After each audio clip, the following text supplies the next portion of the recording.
ঐতিহাসিক 1/11 বাংলাদেশের রাজনৈতিক প্রেক্ষাপট পরিবর্তন করে দেয়া 1/11 এবং যেই 1/11 এর প্রভাব বলা চলে এখনো বাংলাদেশে রাজনীতিবিদ সাধারণ মানুষ ভুগছে। যে উদ্দেশ্যে 1/11 হোক তার একটি বৈরী ফল আমরা অনুভব করছি এখন পর্যন্ত, বিশেষ করে আওয়ামী লীগ এর ক্ষমতায়। কারণ আপনারা জানেন 1/11 এর পরবর্তী যে আওয়ামী লীগ ক্ষমতায় এসেছিল সেই সরকারই এখন পর্যন্ত দেশের রাষ্ট্র ক্ষমতায়। তো আজকে আমার সঙ্গে যোগ দিচ্ছেন একজন বিশেষ অতিথি, যিনি এই প্রথমবারের মতো বলা চলে কোনো মিডিয়ার মুখোমুখি হচ্ছেন, ব্রিগেডিয়ার ফজলুল বারী, যিনি 1/11 এর সময় ডিজিএফআই এর কাউন্টার ইন্টেলিজেন্স ব্যুরোর প্রধান ছিলেন, এবং তাকে মেজর জেনারেল সাদেক হাসান রুমি, যিনি ডিজিএফআই ডিজি, তিনি দেশের বাইরে থাকায় 1/11 এর ওই সময়টায় তিনি ভারপ্রাপ্ত মহাপরিচালকের দায়িত্ব পালন করছিলেন। ব্রিগেডিয়ার ফজলুল বারী, আপনাকে স্বাগত জানাচ্ছি আজকের অনুষ্ঠানে। আসসালামু আলাইকুম কনক সরওয়ার ভাই, অনেক ধন্যবাদ আপনাকে আমাকে এই অনুষ্ঠানে সুযোগ দেওয়ার জন্য। ইনফ্যাক্ট আপনি দীর্ঘদিন ধরে আমাকে বলছিলেন এসে কথা বলার জন্য, কিন্তু আমি তখনও মনে করেছি যে আমি এটার জন্য খুব একটা উপযুক্ত পাত্র নই। এটার জন্য সবচেয়ে ভালো হতো জেনারেল মঈন, যিনি আমাদের তৎকালীন সেনা প্রধান ছিলেন, অথবা জেনারেল মাসুদ উদ্দিন চৌধুরী আর জেনারেল আমিনও, এরা সবাই আমার সিনিয়র। তো বারী ভাই, আপনি হচ্ছেন গিয়ে কি মেকারদের একজন খুবই আলোচিত ব্যক্তি। জেনারেল মাসুদ বা জেনারেল মঈনকে যতটুকু না দোষারোপ করা হয় বা তাদের বিরুদ্ধে যা বলা হয় তার চেয়ে বেশি বলা হয় আপনাকে নিয়ে, বলা হয় যে আপনি পিছন থেকে সব কলকাঠি নেড়েছেন। এবং আপনি যে আমার সাথে কথা বলতে রাজি হয়েছেন, আপনার প্রতি কৃতজ্ঞতা। এবং আশা করি বারী ভাই যে এই যে 1/11 এর যে বিষয়টি, সে বিষয়টি নিয়ে আসলে কোনো পক্ষ প্রতিপক্ষ না, আমরা পুরো ঘটনাটা জানতে চাই। মানে এক এক জায়গা থেকে এক এক রকম ভাষণ আসে। আপনি জানেন যে ইতিমধ্যে আমার সাথে মোখলেস চৌধুরী ইন্টারভিউ দিয়েছেন, আমার সাথে জেনারেল আমিনুল করিম ইন্টারভিউ দিয়েছেন, যারা 1/11 এর কিছু ব্যাখ্যা দিয়েছেন তাদের অবস্থান থেকে। তো আপনার জায়গা থেকে আমরা আসলে জানতে চাই যে আপনি খোলা মনে আমার সঙ্গে কথা বলবেন, যেন এই ইতিহাস লিপিবদ্ধ থাকে পরবর্তী প্রজন্মের জন্য। ইতিহাসের সাক্ষী হিসেবে আসলে ইন্টারভিউটা আমি করতে যাচ্ছি, কোনো অনুরাগ বিরাগ বা অন্য কোনো কিছুর বশবর্তী হয়ে না। আপনি যেহেতু একজন কি পার্সন ছিলেন, সেহেতুই আপনার সাথে এই ইন্টারভিউ করার উদ্যোগটা। তো বারী ভাই, কি হয়েছিল 1/11টা, কেন হলো 1/11 এর প্রেক্ষাপটটা কি ছিল? আপনারা যারা সে সময় ধরেন কি পজিশন গুলো ছিলেন, তারা ধরেন অনেকটা বিএনপির অ্যাপয়েন্টি ছিলেন, বিএনপির বিশ্বাসভাজন ছিলেন, কিন্তু আমরা দেখলাম যে সেই জায়গাটা থেকে আপনাদের দ্বারাই বিএনপি মারাত্মক রকম ভাবে ক্ষতিগ্রস্ত হলো। তো বিএনপির ক্ষতির জায়গাটা আমরা যদি পরেও যাই, আমি প্রথমে জানতে চাইছি কেন আপনারা 1/11 করলেন বা কেন 1/11 আসলো, কেন এই বিষয়টি মাথায় আসলো আপনাদের? অনেক ধন্যবাদ কনক সরওয়ার ভাই, আপনি অনেক লম্বা করেছেন জিনিসটা, অনেকগুলা বিষয়বস্তুর মধ্যে। আমি যেটা বলতে চাই আমার পুরনো কথার রেশ ধরে, যে দেখেন আমি সব সময় মনে করি, এখনো মনে করি, যতদিন বেঁচে থাকবো সবসময় মনে রাখবো যে বাংলাদেশের 18 কোটি মানুষ, বর্তমানে 18 কোটি মানুষের ট্যাক্সের টাকায় আমরা বেতন পেয়েছি। আমার কথাই বলবো, আমি বেতন পেয়েছি, আমার রক্ত মাংস গঠিত সুগঠিত হয়েছে তাদের টাকায়। আমি কাজ করেছি আল্লাহকে স্মরণ করে এবং সাধারণ মানুষকে স্মরণ করে। আমরা যখন সশস্ত্র বাহিনীতে ঢুকি তখন শপথ করে কমিশনের বদলিটা আমাদের করা হয়, কমিশনটা আমাদেরকে দেওয়া হয় শপথের পরে। তো এই ক্ষেত্রে হ্যাঁ, আমি আসলে যতটুক না ততটুক তার চেয়ে বেশি সবসময় আমি প্রতিফলিত হয়েছি সব জায়গায়, যেখানে গিয়েছি সেখানে, আলহামদুলিল্লাহ। তো যে জিনিসটা, যে কারণে 111 তো পরবর্তীতে নাম দেওয়া হয়েছে, জেনারেল মঈন এটাকে নামকরণ করেছিলেন 111। তো এটা আসলে একটা জরুরি অবস্থা জারি করা হয়েছিল। এখন জরুরি অবস্থার প্রেক্ষাপট আপনি নিশ্চয়ই জানেন এবং নিশ্চয়ই মনে আছে, অনেকদিন হয়ে গেল, মনে হয় এই তো সেদিন, যে জিনিসটা হলো প্রথমে সমস্যাটার সৃষ্টি হলো বিচারপতিদের বয়স নিয়ে। এটা হলো মূল প্রেক্ষাপট। বিচারপতিদের বয়স বাড়ানোর সাথে সাথে তার আগে একটা লাইনে আমি বলতে চাই যে দেখেন, আমরা যদি পুরনো 91 পরবর্তী নির্বাচনের সবগুলা সময় দেখি, নির্বাচনের 1 বছর আগ থেকে জনগণের উপরে স্টিম রুলার চালানো হয়।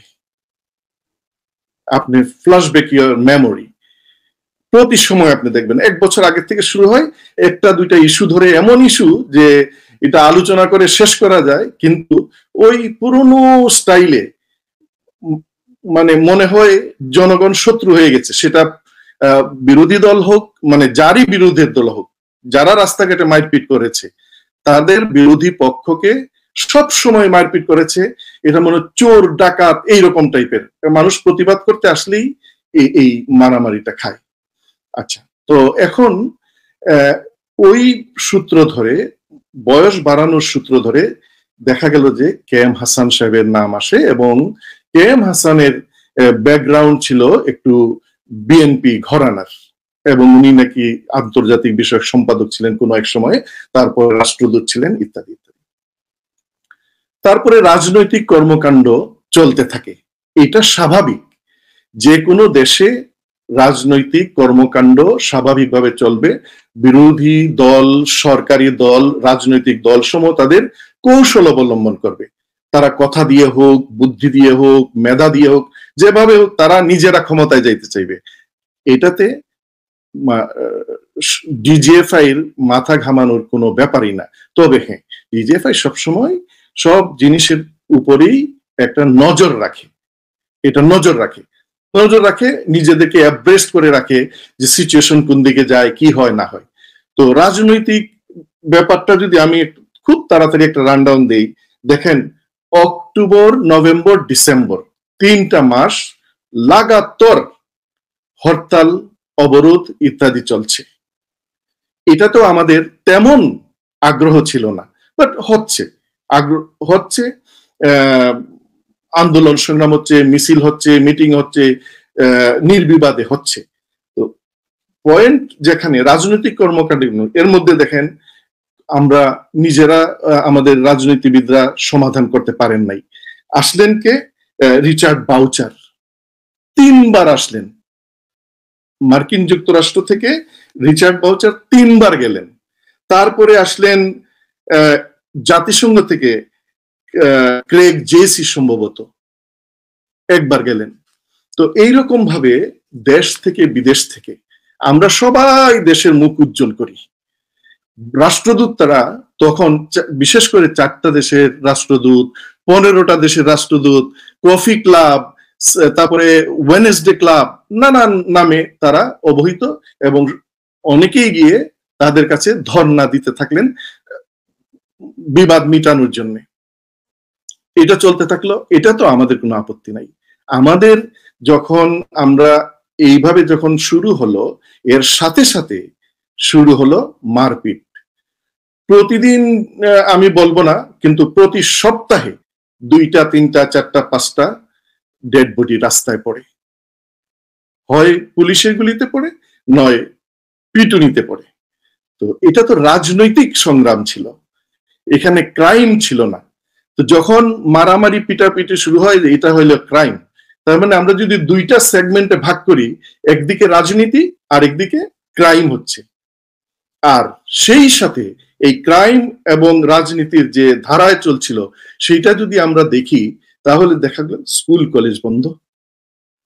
ইমাজিন করেন, আপনার বাচ্চারা স্কুলে যাচ্ছে না। এটা এই না যে বিগত প্যান্ডামিকের সময় তারা ল্যাপটপ নিচ্ছে বা কম্পিউটারে বসে ক্লাস করছে, নো, তখন সেটা নাই।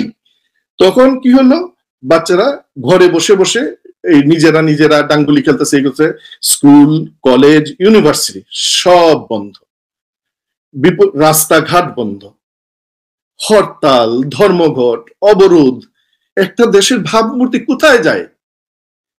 তারপরে যখন এগুলা চলতেছে, পোর্ট বন্ধ, আপনি ভাতে পানিতে সব দিকে মারা যাওয়ার উপায় হয়ে গেছে। এদিকে সব বন্ধ, ওইদিকে মারপিট। এখন বিদেশিরা চেষ্টা করলো, পলিটিশিয়ানরা চেষ্টা করলেন। আর যদি মনে করেন, যদি আমরা ধরে নিই যদি ইমার্জেন্সি না হইতো, কোথায় দাঁড়াইতো দেশটা? গিয়ে কোথায় দাঁড়াতো তখন? না বাড়ি ভাই, এই মানে দেশটা ইমার্জেন্সি না হলে দেশটা কোথায় যেত সেটা আসলে এখন প্রেডিক্ট করা আসলে একটু মুশকিল।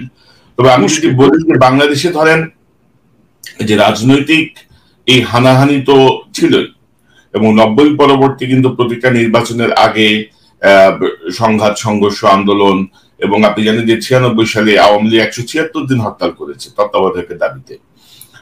এবং ধরেন পরবর্তী বিভিন্ন সময়গুলো, ধরেন 90 পরবর্তী সময় ধরেন এরর এবং কানেকশনের মধ্যে দিয়ে কিন্তু বাংলাদেশে যাচ্ছিল, একবার স্লো কারচুপি, একবার সূক্ষ্ম কারচুপি, কিন্তু পলিটিক্যাল একটা স্ট্যাবিলিটি আসছিল, মানুষের মধ্যে মানুষ ভোট দিতে পারছিল, সেই জায়গাটা নিশ্চিত হচ্ছিল। তো ধরেন সেই জায়গাটায় আমি যতটুকু আপনার এর আগের দু একটা জায়গা আপনি যে কথা বলেছেন, ছোটখাটো ইন্টারভিউ মতো, এগুলো আমি পড়েছি, আমি দেখেছি যে আপনি বলছিলেন যে মূলত 28 অক্টোবরের যেই ঘটনা, লগি বৈঠার দিয়ে মানুষ পিটিয়ে মারার যে ঘটনা, সেই ঘটনাটার হচ্ছে টার্নিং পয়েন্ট জরুরি অবস্থা জারি করার জন্য, অর্থাৎ বিএনপি সরকারের শেষ দিনের এই যে ঘটনাটি। তো তার আগে আপনি কি আমাকে একটু বলবেন যে ডিজিএফ এর কাজটা কি? ডিজিএফ এর কাজ কি এইসব দিকে খেয়াল রাখা, না ডিজিএফ এর মূল কাজ কি? অবশ্যই ডিজিএফ এর কাজ রাজনৈতিক কর্মকাণ্ডে হস্তক্ষেপ নয়। ডিজিএফ এর কাজ হচ্ছে আমাদের যত আর্মড ফোর্সেস আছে তার উপরে গিয়ে এফেক্টটা কিভাবে পড়ে, এবং এটা অবশ্যই মানতে হবে আমাদের সকলকে, এটা একটা প্রচন্ড শক্তিশালী একটা ফোর্স দেশের। এখন এর ভিতরে যখন এর রেশটা যাবে, দেখেন আমি সেনাবাহিনীতে, আমরা 5 ভাই, আমার 4টা ভাই কিন্তু সিভিলে, কেউ গ্রামের বাড়িতেও থাকে, কেউ দেশে, কেউ বিদেশে থাকে। এই রেশটা যখন ওদের উপরে যাবে সামগ্রিক ভাবে, আমার গ্রামের একটা ছেলেকে মেরে ফেলা হবে, এটা যখন আসে, একটা সৈনিক, এরকম প্রায় লক্ষাধিক সৈনিক আমাদের, তারা গ্রামে গঞ্জে যায়, তাদের উপরে এফেক্টটা যখন আসবে, আমরা কিভাবে নিরাপত্তাটা ধরে রাখবো উইদিন দি ইউনিট। তারপরে এটা আমার আরো পয়েন্ট আছে, আপনি ইউএন মিশনের সাথে এটা রিলেটেড হয়ে গেছিল। এই যে ক্রেগ জেসি আসছিলেন, উনি 9 ডিসেম্বর আসছিলেন, উনি কি কথা বলেছিলেন? যদি এইভাবে চলতে থাকে, দুর্বৃত্তায়ন যদি চলতে থাকে, নৈরাজ্যকর পরিস্থিতি, it may effect your United Nation missions. যে আমি আপনার ইউনাইটেড নেশনস এর চিঠির প্রসঙ্গে আসছি, তার আগে একটু যদি বলি, জাস্ট আমার এই আপনার সঙ্গে কথা বলতে বলতে প্রশ্নটা জাস্ট মাথায় আসলো, ভুলে যাওয়ার আগে আপনাকে জিজ্ঞেস করে রাখা, যে ধরেন ওই সময় 28 অক্টোবরের লগি বৈঠার ঘটনায় যদি ডিজিএফআই এর মধ্যে এত প্রতিক্রিয়া হয়, তো গত 15 বছরের যে ভয়াবহ অবস্থা, এই অবস্থায় কোনো প্রতিক্রিয়া আমরা কোথাও দেখি না কেন? এমনকি আপনাদের মতো দেশপ্রেমিক অফিসারের অভাব, নাকি অর্থাৎ ডিজিএফআই এর এই গত 15 বছরের ঘটনায় কি সাধারণ মানুষের উপর ইফেক্ট পড়ে নাই? সেনা কর্মকর্তা? জি, আমি আসলে এই প্রসঙ্গে আসতে চাচ্ছিলাম না, এটা অনেক বড় ডিসকাশনের প্রয়োজন। কেন এটা হচ্ছে একটু জানতে চাচ্ছি কি, মানে এখন যে দেশপ্রেমিক এটাতে আসি, মানে এই ডিসকাশন গুলো তো অনেক লম্বা। আপনি আমাকে, মানে আমি আমার ক্লাইম্যাক্সে যাইতে পারছি না, অসুবিধা না। এখন 28 অক্টোবরের আগে অনেক রাজনৈতিক ঘটনা ঘটলো, ডিজিএফআই কিছুই বলে নাই, মানে কাউকে কিছু। কিন্তু আমাদের রুটিন ওয়ার্ক যেটা, আমরা সরকার প্রধান আই মিন এখানে ডিফেন্সের মন্ত্রী হিসাবে আপনার প্রতিরক্ষা মন্ত্রীকে আমরা অবহিত করি, আমরা পুরো সিচুয়েশন অবহিত করি, এবং যে কোনো সিচুয়েশনে সুপারিশ কি হইতে পারে, 1টা 2টা 3টা 10টা 5টা আমরা দিতে পারি, দেই, কনসিডার করার দায় দায়িত্ব উনার। সিমিলারলি যখন 28 অক্টোবর রাস্তায় পিটিয়ে একটা মানুষকে লগি বইটা দিয়ে মারা হলো, আপনি এটা কিভাবে দেখবেন? এটা শুধু আপনাকে কি আপনি শুধুমাত্র ক্যান্টনমেন্টের ভিতরে বসে থাকবেন? আমি বলি না যে লাঠি নিয়ে বেরোলো, বাট একটা কিছু করা দরকার। এখানে পুলিশ ফোর্স ফেল করেছে বলেই রাস্তায় পিটিয়ে মেরেছে। রাজনৈতিক ডিসকাশন, ওনাদের আলোচনা শেষ হয়ে গেছে, পারে নাই। ওনারা বিদেশিদের ইনভলভ করেছে, কিছু হয় নাই। তো এখন কি করার আছে বলেন? আমাদের কাছে একটা সুযোগ ছিল বলে আমরা সেই জিনিসটা আমরা উপস্থাপন করেছি মহামান্য রাষ্ট্রপতির কাছে। কিন্তু কথা বললেন বিএনপি ঘরানার, আমরা যখন এইরকম ভাবে চলছিল অক্টোবর, নভেম্বর, ডিসেম্বর, বিএনপি সরকার ক্ষমতা থেকে যাওয়ার আগে তৎকালীন প্রধানমন্ত্রী এবং ডিফেন্স মিনিস্টার বেগম খালেদা জিয়া ম্যাডামকেও আমরা এরকম পেপার তৈরি করে দিয়েছি, এই পরিস্থিতিতে করণীয় কি। পুলিশি আক্রমণ নয়, কিছু নয়, কোন রকম একটা ইমার্জেন্সি করে। 3টা অপশন ছিল, আমি আপনাকে বলি। একটা ছিল রাজনৈতিক সমাধান, দ্যাট হ্যাজ বিন ফেইলড। একটা ছিল মার্শাল ল। আমরা বলেছি যে এই পৃথিবীতে এখন মার্শাল ল নাই, মার্শাল ল হবে না।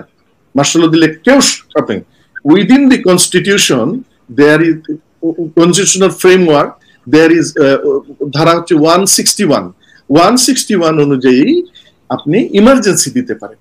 ইমার্জেন্সি দিলে হবে কি? হবে সিচুয়েশন উইল কাম ডাউন, আপনার দুর্বৃত্তায়ন, রাস্তায় নৈরাজ্যটা বন্ধ হবে, রাস্তাঘাট খুলবে, বাচ্চারা স্কুলে যেতে পারবে। আপনাদের আলোচনা জারি রাখেন, কোনো কিছু যায় আসে না। এইটাই উচিত একটা গণতান্ত্রিক রাষ্ট্রে। আমরাও গণতন্ত্র, কারণ ইউনিফর্ম খুললে আলটিমেটলি আমাকে যাইতে হবে। I am also son of A civilian, এবং আমাকে ওই সিভিলিয়ানই হইতে হবে। এটা তো অনেক দিন আগেকার আর্মি না, আমরা অনেকদিন আগেকার। কিন্তু ব্রিগেডিয়ার বারী পরবর্তী সময়ে যে ঘটনা প্রবাহ, সেই ঘটনা প্রবাহে অনেকেই বলেন যে মইনু আহমেদের ক্ষমতা দখল করার একটি উদ্দেশ্য থেকে 28 অক্টোবরের ঘটনা বা অন্যান্য যে অরাজক পরিস্থিতি তৈরি করা হয়েছিল তার পেছনে আপনারা ভূমিকা রেখেছেন, আপনাদের অন্যান্য লোকজন ভূমিকা রেখেছে মইনু আহমেদের পক্ষে। এটাকে আপনি কিভাবে ডিফেন্ড করবেন? এটা তো ডিফেন্ড করার কিছু নাই। এটা এরকম যে একটা ঘটনা ঘটে নাই, কাল্পনিক একটা ঘটনা যদি চাপানো হয়, কারণ আমি তো প্রথম থেকে জড়িত, এবং আমি এখানে আলহামদুলিল্লাহ আমি শপথ করে বলতে পারি, আমি যাহা বলিব সত্য বলিব। আমি দেখেন, আমি কথাগুলো শেষ করতে পারি না। আমার দায়বদ্ধতা সাধারণ মানুষের প্রতি, সাধারণ মানুষের ট্যাক্সের টাকায় আমি আমার অনেকগুলো বছর, 28টি বছর কেটেছে। আমি তাদের কাছে দায়বদ্ধ, আমি তাদেরকে সত্য কথা বলতে হবে। এইরকম করে কথা অনেক সময় অনেকে অনেকভাবে প্রবাহিত করে দেন অন্যদিকে। বাংলাদেশের অনেক জিনিস মিথ্যায় ভরপুর। প্লিজ, আমি বলতে চাই সত্যটা অন রেকর্ড থাকুক, তারপরে কেউ বিশ্বাস করে না বিশ্বাস করে তার বন্দোবস্ত। কিন্তু আমি আল্লাহ সুবহান তাআলাকে সামনে রেখে আমি সেই কথা আমি বলবো, সত্য ঘটনাটা আমি বলে যেতে চাই। দ্যাটস ওয়াই জেনারেল মাসুদ বলেন নাই কথা, সেনা প্রধান বলেন নাই কথা, আমি বলতে চাই, আমি সত্য কথা বলতে চাই।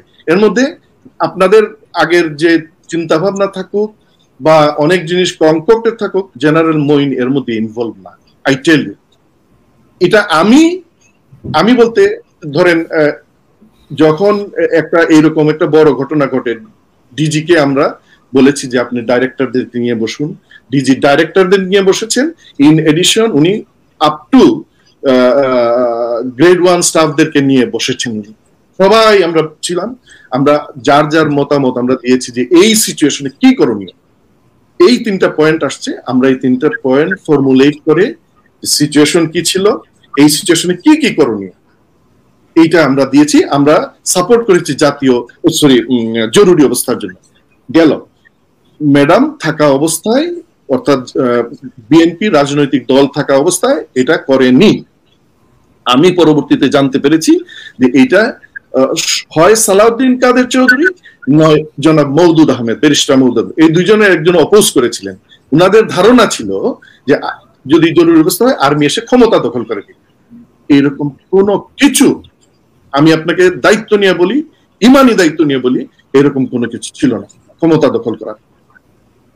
এরপরের যে জিনিসটা হলো, যেটা আপনি এখন এইমাত্র বললেন যে সিচুয়েট করা হয়েছিল মঈনুদ্দিন, এরকম কোনো কিছু ঘটে নাই।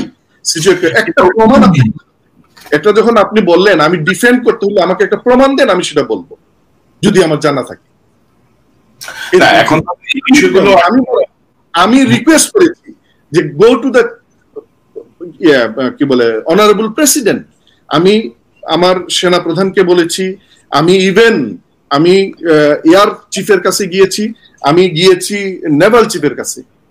এই অবস্থা দেখে কোনো সাধারণ মানুষ থাকতে পারে না, শান্ত থাকতে পারে না। আমি কোনোদিন, যেটা আমার দায়িত্বের মধ্যে ছিল, আমি দায়িত্বের জন্য আমি গেছি, গিয়ে তিনজনকে আমি রিকোয়েস্ট করেছি যে আপনারা মাননীয় মহামান্য রাষ্ট্রপতির কাছে যান, আপনারা গিয়ে বলেন উইল সাপোর্ট, জরুরি অবস্থা যারা পুলিশ আছে দেশে, দরকার হলে আর্মি সাপোর্ট দিবে। এর জন্য কি জন্য নৈরাজ্য চাই, এই নৈরাজ্য ছাড়লো না আমাদেরকে। যেমন ধরেন আমি যদি বলি যে তৎকালীন তো পত্রিকা আসে না, ধরেন 2008-9 সালের বিভিন্ন পত্রিকার যে রিপোর্ট, সেই রিপোর্ট অনুযায়ী এবং মানব জমিনের সম্পাদক মতিউর রহমান চৌধুরীও একটি আর্টিকেল লিখেছিলেন 2009 সালের 15 সেপ্টেম্বর, যেটি ধরেন আমার কাছে আছে এর মধ্যে। এটা ধরেন তিনি বলছিলেন যে মঈন ক্ষমতা নিতে চেয়েছিলেন 3 বার। একবার তিনি ট্রাই করেছিলেন 28 অক্টোবর, লোকে বৈঠার পর একবার একটা চেষ্টা ছিল। দ্বিতীয়বারের একটি চেষ্টা ছিল হচ্ছে আপনার যখন আওয়ামী লীগ রাজপথে আন্দোলন করছে এবং বলছে যে বঙ্গভবনের গ্যাস পানি বন্ধ করে দিব, অক্সিজেন বন্ধ করে দিব, যে সেই সময়টায় একবার মঈনুল আহমেদ চেষ্টা করেছিলেন। এবং তৃতীয়বার হচ্ছে এই 1/11-এর যে সিচুয়েশনটা তৈরি করা হয়েছিল, কিন্তু আমেরিকার ক্লিয়ারেন্স দেয়নি এবং ভিতরেও কিছু দেশপ্রেমিক অফিসার ছিলেন যারা অ্যাকচুয়ালি এটাতে ওইভাবে সমর্থন করেনি। তো ব্রিগেডিয়ার বারী, আপনি হচ্ছেন মঈনুল আহমেদের অত্যন্ত কাছের মানুষ, বিশ্বস্ত মানুষ। আপনি কাউন্টার ইন্টেলিজেন্স ব্যুরোর প্রধান ছিলেন, কিন্তু ডিজির অনুপস্থিতিতে সিনিয়রদের ডিঙিয়ে আপনাকে ওই সময়টায় ডিজির দায়িত্ব দেওয়া হয়েছিল। তো মঈনুল আহমেদের পারপাস সুন্দরভাবে বাস্তবায়নের জন্য আপনাকে বসানো হয়েছিল। আমি যদি অভিযোগ করি, আপনার বক্তব্য কি হবে? ওকে, অনেকগুলা কথা বললেন আপনি, একটা একটা মনে থাকে না তো। আচ্ছা, প্রথম কথাটা হলো যে উনি 3 বার চেষ্টা করেছিলেন, আপনি রেফারেন্স টেনেছেন। আমি যদি আপনাকে দেখি ভালো লাগে, ভালো হয়, কথা ফেস টু ফেস হয়। আচ্ছা জি প্লিজ। তো যখন মানে 3টা বলা হয়েছে 28 অক্টোবর, দেখেন সেনা প্রধানের পদটা এরকম, সেনা প্রধানের লাঠি সুটা কিছুই নাই, মুখ দিয়ে বললে হবে না। সেনা প্রধান কমান্ড করেন, আপনি একটা প্রমাণ দেন যে কাকে দিয়ে উনি, কাকে বলছিলেন উনি। উনি যদি উনার সিজিএস কে না বলেন, উনি যদি উনার ডিফ কমান্ডার কে না বলেন, ডিফ কমান্ডার ছিলেন general Masud, 9 div commander, 46 brigade commander, উনি কি মনে মনে কল্পনা করছিলেন চোখ বন্ধ করে শুয়ে যে আমি 28 অক্টোবর দখল করে নিব শাসন? বারী ভাই, ওনার প্রবণতা গুলো যদি আমরা অ্যানালাইসিস করি, এখন ধরেন বারী ভাই 2007-এর পরে 2022 সালে এসে আপনি বিষয়টা নিয়ে কথা বলছেন। তো এখন ধরেন ভবিষ্যতে হয়তো অনেকে কথা বলবে, অনেকে হয়তো মুখ খুলবে, তখন হয়তো জানা যাবে। কিন্তু যে প্রবণতা গুলো ছিল, সেই প্রবণতায় মনে হয় যে তিনি, যেমন ধরেন মোখলেস সাহেব কমপ্লেন করেছেন, জেনারেল আমিনুল করিম বলেছেন যে 7ই জানুয়ারি মঈনুল আহমেদ ইয়াজউদ্দিন সাহেবের সঙ্গে দেখা করে যাওয়ার পথে ওনাকে বলেছেন যে প্রেসিডেন্ট তো বলে আমরা ক্ষমতা নিয়ে নিতে, তুমি কি বলো? তো এরকম অনেক ঘটনা আসছে আর কি। এটা ঠিক আছে, প্রেসিডেন্ট বলতেই পারেন, আমি জানি না, যেহেতু এটা আমি শুনেছি জেনারেল আমিনুল করিম বলেছেন, এবং মহামান্য রাষ্ট্রপতি বলতে পারেন এটা উনার ব্যাপার এবং সেনাপ্রধানের তৎকালীন